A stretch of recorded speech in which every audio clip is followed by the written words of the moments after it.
Hey y'all, happy Sunday. It's your girl Farron. Welcome back to my channel where we talk about lifestyle and anesthesia.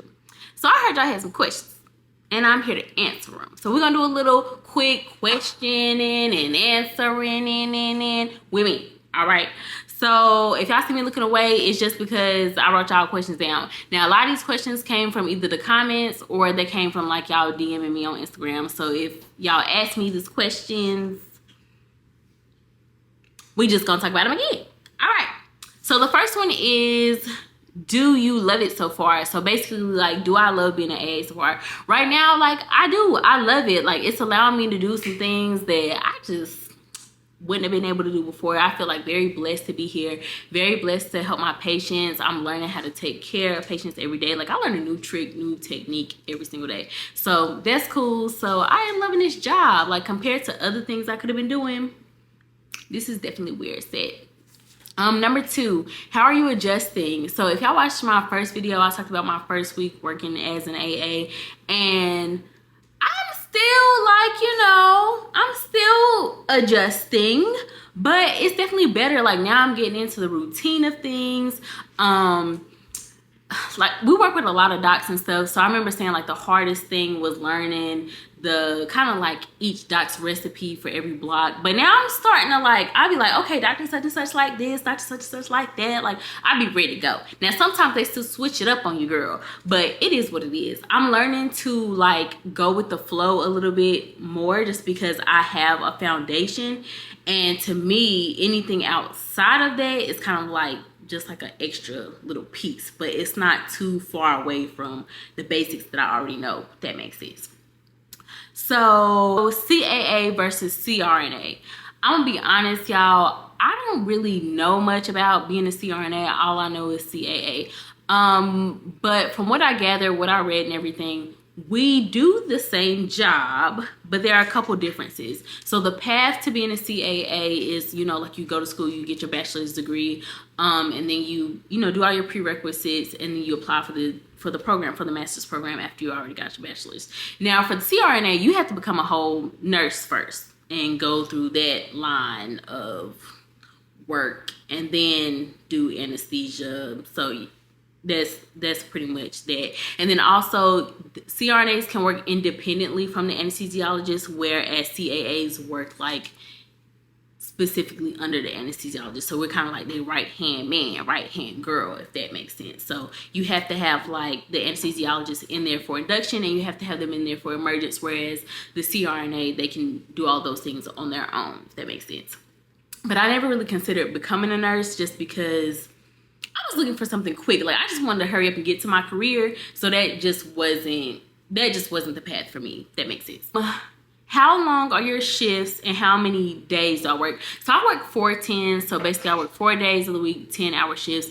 And where I'm at, we have like a peel out system. So I get paid for 10 hours, but I might not necessarily be there for 10 hours just because, like, if we're not as busy, I can kind of go home early. Or if we are busy, then I might really be there till 5. But that's pretty much how it goes.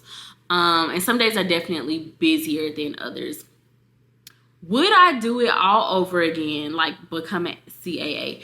That one is tough because I love where I am now, but getting here was not my favorite. Like, honestly, like I don't even like to really think about some of my rotations still, just because they just kind of like, like, I'm glad I'm done with it. But at the same time, like I said, like, I wouldn't pick another, I don't think I would really pick another career. So I don't know. That one's hard. I think I would do it again, but it would take me, like, knowing what I know now, I would definitely approach it differently. And I just know, like, girl, get your prayers up, because we about to go on a roller coaster ride. But it's definitely rewarding after you get here. But I just, going through being a student, y'all can have that. I don't want that. So somebody said, basically that they heard that the CAA program was kind of turned into like a doctoral program, and what I consider like going back to do that. I don't want to do no more school. Like, I'm okay. like, I feel like, not to say I've arrived, because I feel like I have a lot of growing to do, and this is not like my final chapter in life. There are a lot of things that I want to do, a lot of things and careers that I want to have my hands in.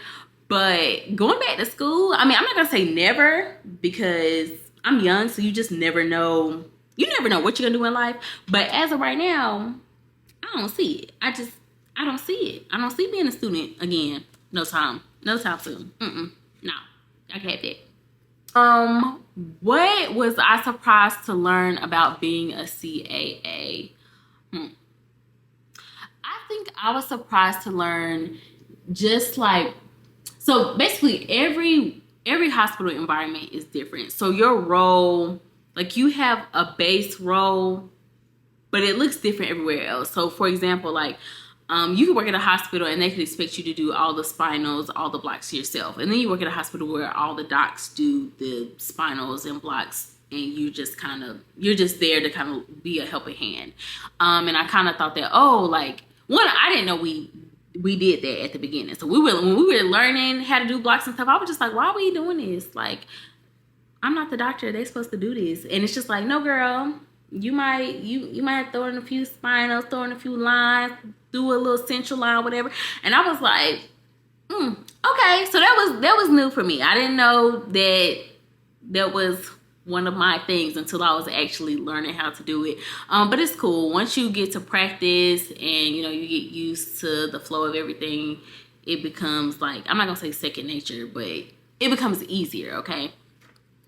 Words of encouragement. I would say just push through it. Like, that the program is going to be tough. You're going to have difficult cases. I still have difficult cases now. I still have, like, I get anxiety knowing I have to maybe, like, work with a doctor I've never worked with before. But you just have to know that, like, you're kept. Like, God is keeping you. If he didn't want you to be here, if this is not where you were supposed to be, then you wouldn't be here. And so I have to keep playing that in my mind, just to kind of, like, reassure myself and build myself up to just, okay, get up the next day, thank God for being here, and let's keep it moving. And I just pray, like, okay, God, like, I know you're not gonna leave me. Be here with me, help me take care of my patients today, like, keep me and my patients safe. Like, I pray that prayer every single day. So I would definitely say pray a lot. You got this. Like, if you're dealing with, like, rejection from the programs and all those things, I would say look at those as signs. Like, it's just kind of God guiding you to where he wants you to be. And keep that mindset and just know that, like, wherever God take you, as long as you're willing to follow, you're going to be good. Like, that's all you can do. You're going to be good. All right? Because we're kept and we're blessed. Blessed, highly favored. Amen. Amen. Did I have hobbies outside of school, and was the stress so bad that I wanted to give up? Y'all know, if y'all watch my other videos, I wanted to give up every day. I cry every day. I pray every day. Like, I would come home and be like, Austin, I don't know what we got into, but I'm ready to go. I'm ready to go home. I don't know any of this stuff. I don't know what they're saying. It's the foreign language to me. Let's go. Let's go. Back to North Carolina we go. So I definitely wanted to quit every day just because it was just so new. So I just kind of felt like I didn't belong there, because I was just kind of like, I'm not keeping up with y'all. I don't really know what's happening. So of course I wanted to quit every day, but that's what I'm saying. You just kind of got to stick it out and know that, like, okay, well, if God felt like this was too much for you, he wouldn't have put it on you. You know what I'm saying? So definitely keep that in mind. And I didn't really have any hobbies outside of school. Like, I think that if you call eating a hobby, then I'd say I had a hobby. Because I did, like, when I was on my rotations and stuff, I would go try different restaurants, kind of see what's happening on the weekends, stuff like that. But otherwise, you're just really, really busy in the program. So you don't really have time to, I know some of y'all ask, like, oh, can I work during the program? Absolutely not. You just don't have the time. Like, when you wake up, you're in clinic, and I mean, you might be waking up 4:30 in the morning, and you might not get out of clinic till like 5 or 7, just depending on what hospital you're at. So you don't have time for a full-time job or part-time job, nothing. Even on the weekends, like, you're using that time to either rest so that you can be ready to go back to work, or you're using that time to study your lectures and everything so that you can be prepared for your exam. So, So get comfortable with living off them student loans, baby, because that's what you're about to do. All right. How did I stay organized? So basically, that was kind of tough too, because I kind of feel like this program is so fast that the organization comes and goes. Like at first you're like, okay, I have this routine, but sometimes you're too tired to really follow through with your routine. So I would say the thing I did was I definitely kept me like a planner just so I could keep up with when all my exams were, so I could plan like 2 weeks in advance to start studying for them. And that kind of worked for me, because if I could see when my exams were and how much time I had, I could prep for 2 exams at once, because I knew when they were, and I kind of like got rid of studying for other things that weren't coming up and just focused on, you know, what I knew the exam was going to be on. So that was one way I stayed organized. The second way I stayed organized is I got me like a little iPad. You don't have to have an iPad. You can just have like, you know, whatever, your notebook, whatever like that. And I just kind of made like the subjects and the topics or whatever, and I separated them just so I had like, okay, like I would title one of them exam 1, and it would have everything that would have been on exam 1, like all the topics, everything like that in that one section. And then that's how I would separate it, because at our school, all of the topics kind of went together, if that makes sense. So you could be talking about pharmacology, but you could be talking about like antihistamines or whatever, or you could be talking about pharmacology and it just be induction drugs, and you just have like all the meds you use to go to sleep versus all the meds you use to wake up. If they have like an allergic reaction, I would just kind of group everything together, and that made it easier for me to memorize by like categorizing each thing. That makes sense. What school did I go to? Y'all know I went to Case Western in Texas. That was me. And then a competitive GPA. So this may have changed, but when I came in, my GPA was 3.8. And I think at the time when I was looking into getting into the program, what was competitive was a 3.5. I'm gonna tell you that even if they say 3.5 today, the program has definitely grown. So they might tell you 3.5 is competitive, but aim higher for sure, because I feel like at this point it might be just as hard or maybe even harder to get into this program as it is to get into med school, because a lot of these programs, they don't even take but like 20 kids at a time. So if it says competitive, go and ramp it up a few notches, okay? What do you need to have a bachelor's degree in? So it really doesn't matter what you get your bachelor's degree in. I got mine in chemistry just because that was my interest at the time. I had a whole other career path in mind lined up. But it just so happened that I was like, the classes that I took for my bachelor's degree lined up with the prereqs for the program, minus like, I think like 2 classes. Well, actually it was like minus 1 class. I think I had to take stats. Yeah, I had to take statistics. So that was the only thing I had to go back and get done. But it really doesn't matter what your degree is in. Just make sure that the classes that you're taking, it makes more sense for them to match the prereq, so you don't have to go back or take any extra classes. Like save you some time, save you some money, okay? Because your loan was already about to be high, so you might as well save what you can. Was it easy for me to land a job after graduation? I'm gonna be honest. I had job offers way before graduation. So basically I did my first year, and then our second year started in May. And after May, like in May, I had done my first second year rotation, and I had a job offer at the end of May. So they just kind of, not to say they throw themselves at you, but some hospitals, they have a high need for AAs. So they kind of do like throw themselves at you, especially if you go to like Quad A, where they have like a lot of recruiters there. You'll have a lot of them trying to talk to you, and they're also, like I said, they're going to try to throw some big numbers at you. So if you want to learn about the money, go watch that other video, okay? But a lot of times when you're rotating, if the place is really interested in you, they'll like drop subtle hints like, hey, like, where you plan on being after graduation? Like, are you staying in Texas? Are you moving here? Are you moving there? And it kind of lets you know what the vibe is, to see like, okay, y'all are hiring, y'all are looking at me, y'all are interested. But it's very, like I said, I got one month in the second year. And I mean, I'm not gonna say I didn't know nothing, But compared to, you know, the people who've been doing it 20 years, 15, I didn't know nothing. I was a new baby on the streets, and they was wanting your girl. So that should give y'all some confidence. Like they know you're a student, they know you don't really know much, and they're willing to build you up, if that makes sense. Let's see. Can AAs work in every country, or are they limited to America? So I'm gonna tell you the truth. AAs can't even work everywhere in America. So that's gonna be a no. Like no. So if you are interested in doing work outside of the US, I know they do have some programs where they'll send you kind of like study abroad, and you can do like a rotation somewhere else. I do know one girl, and she did that. She had a good time. But I kind of feel like some people use rotations. Obviously you're learning, but it's kind of like a way to experience other cultures, other hospitals, other cities, so you can find out where you want to live and just kind of other experiences. And I kind of feel like it was more of a, let me go see what it's like over here kind of thing. So yeah, I would definitely, if you're interested in doing that, talk to the program that you're applying to and see if they offer something like that.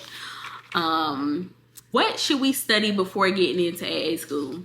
No, I'm playing. I'm not really playing. I feel like before you get into AA school, your focus should be like making yourself like the best candidate, in the sense that like your GPA is high, you took the GRE or MCAT, whatever. Like focus on doing that stuff. Put all your energy into that to just secure the position in the program. Once you get to the program, it's a lot of people. It's people like me who ain't never, like I said, been past the red line in hospital. We don't know nothing. We don't know where to go. We don't know where the cafeteria is, where the bathroom is. And you're just thrown in there and you just learn from there, okay? So don't feel like you need to come in knowing how to do this, knowing how to do that, because you don't. Because I didn't. And we're here now. You will have classmates who were like anesthesia techs before and all those things. And that's great. That's wonderful for them. That wasn't the space I was in when I was applying. I had a whole other kind of thing going on, okay? But if y'all did want to look at something, I would definitely say look at Sebastian. Get out of the blinds. I would definitely say look at like blasting the boards, like the anesthesia review. I would say look at that, because it's an easier read and the chapters aren't that long. And if that doesn't make sense, it's okay, because it may not supposed to make sense because you're new and you ain't seen nothing yet, you know? So like I said, focus on becoming a great candidate as far as like other aspects and, you know, all your extracurriculars or whatever else, okay? Secure the position, secure the seat first, and then just take it from here, one step at a time. Do you get paid while you're in the program?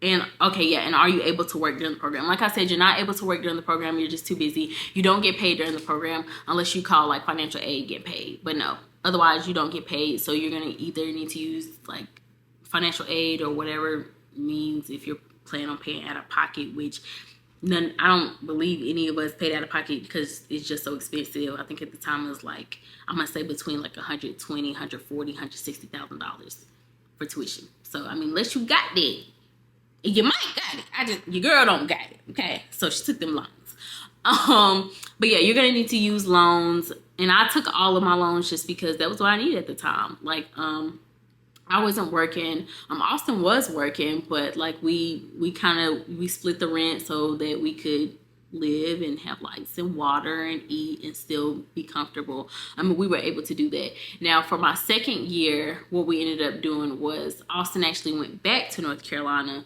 just because it didn't make sense for us to pay rent in Austin, even though I would have to like pay to stay somewhere else because I was traveling. Like I didn't want to pay double rent. It didn't make sense.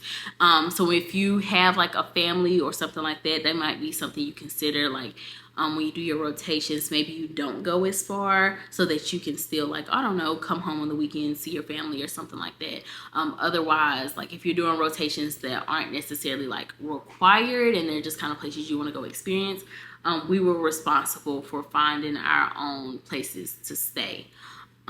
So you have to budget for that, and that can be, unless like your partner or whoever has a job where they can pick up their job and go with you, that becomes difficult. So that might be a conversation y'all might want to have. How was the interview process? I'm gonna assume y'all are talking about like the program interview process, because the job interview process, like I said before, it was just kind of like a formality. It's very much a if we vibe together, then we're gonna give you the job kind of thing. That's how mine was set up. But as far as the program goes, I remember like mine was Zoom, because one, I think I was either in like North Carolina or Florida at the time, and it was COVID time, so there was that. But basically it was a Zoom interview. I think the first interview may have been a group interview, and I think there may have been like 6 of us, and you know, just business casual. And we started off like 6 people in an interview, and then we would break off into like these interview rooms, and then you do a separate interview with each whether like instructor or director or whatever, and each vibe is different because each person who is interviewing you is different. So of course, like their personality, their characteristics, their questions might be different. So that was pretty much how it was, standard interview, and then y'all come back together or take a break or whatever. But what I will say is, when you write your personal statements, whatever you said you did in your personal statements, be prepared for them to ask you about that. If you say, oh, I'm very fluent in Spanish, I'm very fluent in German, they're going to be like, okay, so I pulled up this poem, or I pulled up this in whatever language, read it to me and tell me what it's about. So don't go in there saying you can sing and you can play violin and you can't, because they're going to be like, so you're a liar. So you're a liar, and we don't need liars in our so be prepared for that, because like I didn't lie in mine, so I was prepared. But like, imagine you know, sometimes you gotta finesse just to, you know, people don't want to give you a chance, so you feel like you gotta, you know, y'all know what I'm talking about. Don't do that for this, because they gonna fact check you. Did Austin travel with me? Like I said, for first year, we both moved from North Carolina to Houston, Texas, and then we moved to Austin, Texas for the program, because we were going to be staying there for a long amount of time. But for second year, I wanted to travel around a lot, so it didn't make sense for both of us to pay rent in Austin and pay to keep, you know, traveling to different places, Oklahoma, whatever. But he did come visit me. That was nice. It gets a little lonely out there too, because, you know, you're not always traveling with your classmates or whatever. Like, it might be 2 of y'all at a time, and you might be traveling with somebody that you don't even talk to, you know. So it was really nice, and I really appreciated him coming down and support me, especially because just the program's so hard. So I thank God for that. I really needed that. Oh yeah, somebody said, how were the rotation locations, distance, and convenience for travel? Let me touch on that like a little bit, if I didn't before.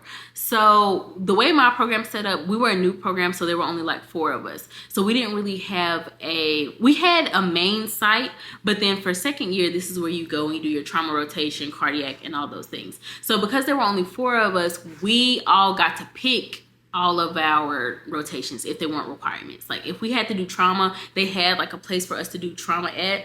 But if we wanted to do, I don't know, let's just say some type of general rotation, we got to pick where that was. And we even got to pick where like the OB rotation and everything like that was too. So I wanted to travel a lot. Like, I had never been really like anywhere. Like, I pretty much stayed in North Carolina. Like, I would, you know, do my little trip to Florida, do my little trip to Atlanta. You know, I've been to New York like once, but I really hadn't like seen anything. So I really wanted to just go. So I was like, I'm going. So I did a few rotations in Austin, did rotations in San Antonio, Oklahoma. I went to Lubbock, Dallas. So I really traveled. And so I think that's a great experience.